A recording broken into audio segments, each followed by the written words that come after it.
talked about how can you enable other server notifications on your Discord app. Just click on you down here. It's going to take you to your profile. Go above this sign, click on it. It's going to show for you like this. You just scrolling down here until you will find here notifications. Click on it. You click here on get notifications outside of Discord. So then you click here on notifications. Sorry, we will go back. Sorry, click here on notifications.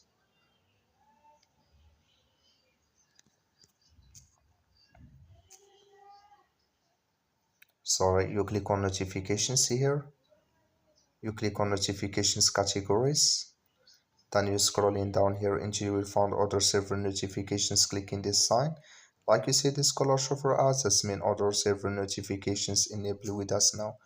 That's all you have to do. Thank you for watching. Don't forget to support us by liking, subscribe.